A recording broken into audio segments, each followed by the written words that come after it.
उमरा को लूटकर गरीबों की मदद करने वाले लुटेरे का जिक्र आए तो हमारे जहन में फौरन सुल्ताना डाकू का नाम आता है, जो कि अपनी जिंदगी में ही एक अफसानवी किरदार बन चुका था।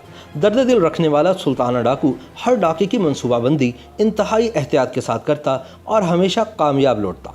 कहा जाता है कि वो बड़े नडर तरीके से डाका डालता और खून बहाने से हत्तल मकदूर गुरेज करता, लेकिन अगर इसका कोई शिकार मुजाहमत करता तो वो इसको बेदर्दी से कत्ल करने से भी दरेग नहीं करता था। पूरी जिंदगी कानून की हिरासत से बच निकलने वाला सुल्ताना डाकू बिलाखिर अपने करीबी काबिल एतमाद साथी के हिर्स और बेवफाई की वजह से अंग्रेजों के हत्थे चढ़ गया, जिन्होंने इसे सन 1924 में साथियों समेत फांसी पर लटका दिया। अपने साथियों समेत बरतानवी काउंटी नॉटिंघमशायर में शेरवुड के जंगलात में रहने वाले गरीब परवर डाकू और 14वीं सदी के किरदार रॉबिन हुड की तरह सुल्तान भी अमीरों को लूटता था और गरीबों में बांटता था। सुल्ताना डाकू के अकीदे से मुतालिक कुछ वसूख से नहीं कहा जा सकता।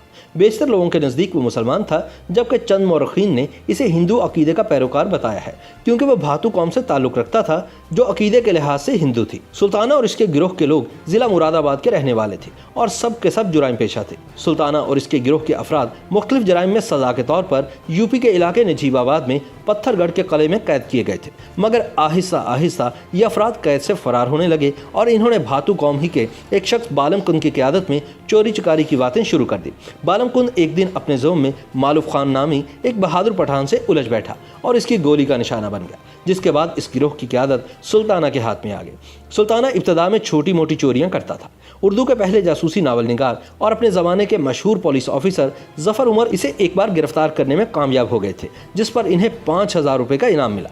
ज़फ़र उमर की साहबजादी हमीदा अख्तर हुसैन रायपुरी ने अपनी किताब नायाब हैं हम में लिखा है कि ज़फ़र उमर ने सुल्ताना को एक दूबदू मुकाबले के बाद गिरफ्तार किया था। उस वक्त सुल्ताना पर सिवाय चोरी चुकारी के कत्ल का कोई इल्ज़ाम न था, इसलिए उसे महज 4 साल की कैद बामुशक्कत सुनाई गई।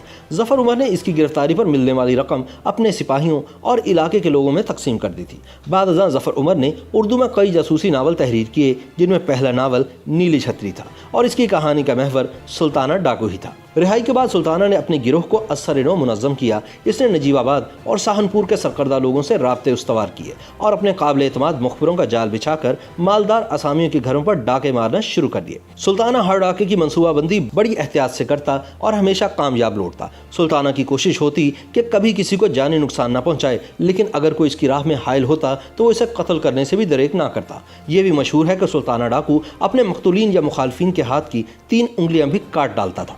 अमीर साहूकारों और ज़मींदारों के हाथों सताए हुए गरीब अवाम इसकी दराजी उम्र की दुआएं मांगते और सुल्ताना भी जिस इलाके से माल लूटता वहीं के ज़रूरतमंदों में तकसीम करवा देता। सुल्ताना की डकैतियों और दादोदश्त का इस सिलसिला कई साल तक जारी रहा, मगर अंग्रेज़ों की हुकूमत थी और वो ये सूरत हाल ज़्यादा देर तक बर्दाश्त ना कर सकते थे। सुल्ताना को पकड़ने के लिए अंग्रेज़ों ने बरतानिया से फ्रेडी यंग नामी एक तजुर्बाकार अंग्रेज़ पुलिस अफसर को इंडिया बुलाने का फैसला किया। फ्रेडी यंग ने हिंदुस्तान पहुँचकर सुल्ताना डाकू की तमाम वारदातों का तफसीली मुताला किया और इन वाक़यात की तफसील मालूम की कि जब सुल्ताना और इसके गिरोह के अफराद पुलिस के हाथों गिरफ्तारी से साफ बच निकले थे। फ्रेडी यंग को यह नतीजा निकालने में ज़्यादा देर नहीं लगी कि सुल्ताना की कामयाबी का राज इसके मुखबरों का जाल है जो महकमा पुलिस तक फैला हुआ है। वो ये भी जान गया कि मनोहर लाल नामी एक पुलिस अफसर सुल्ताना का खास आदमी है, जो सुल्ताना डाकू की गिरफ्तारी की हर कोशिश की खबर पहले ही इस तक पहुँचा देता है। फ्रेडी यंग ने सुल्ताना को गिरफ्तार करने के लिए बड़ी जहानत से मंसूबा साजिश की। सबसे पहले तो इसने मनोहर लाल का तबादला एक दूर दराज इलाके में कर दिया। फिर नजीबाबाद के अमायदीन की मदद से सुल्ताना के काबिल एतमाद शख्स मुंशी अब्दुल रज़ाक को अपने साथ मिला लिया। सुल्ताना डाकू भी मुंशी अब्दुल रज़ाक पर हद से ज़्यादा भरोसा करता था। सुल्ताना की जायपनाह नजीबाबाद के नवाह में वाक़ जंगल था, जिसे कुजली बन कहा जाता था। यह जंगल इंतहाई घना और दरिंदों से भरा था, मगर सुल्ताना इस जंगल के चप्पे चप्पे से वाकिफ था। इसकी कमीनगाह जंगल के ऐसे घने इलाके में थी जहाँ दिन के औकात में भी सूरज की किरणें नहीं पहुँचती थी। सुल्ताना भेस बदलने का भी माहिर था और इसके छरीरे बदन की वजह से इसे देखने वाला कोई शख्स भी नहीं जान पाता था कि यह सुल्ताना डाकू हो सकता है। फ्रेडी यंग ने मुंशी अब्दुल रज़ाक की इत्तलात की बुनियाद पर सुल्ताना के गिर्द घेरा तंग करना शुरू कर दिया। सुल्ताना डाकू जूं ही अपने काबिल एतमाद मुंशी अब्दुल रज़ाक के बिछाए हुए जाल तक पहुंचा तो सैमुअल पेर्स नामी एक अंग्रेज अफसर ने इसे अपने साथियों की मदद से काबू कर लिया। सुल्ताना ने पहले फायर करना चाहा, मगर पुलिस वाले इसकी राइफल छीनने में कामयाब हो गए। अब इसने भागना चाहा, मगर एक कांस्टेबल ने इसके पैरों पर राइफल का बट मारकर इसे गिरा दिया और यूं सुल्ताना गिरफ्तार हो गया। फ्रेडी यंग सुल्ताना को गिरफ्तार करके आगरा जेल ले आए, जहां इस पर मुकदमा चला और सुल्ताना डाकू समेत 13 अफराद को सजाए मौत का हुक्म सुनाया गया।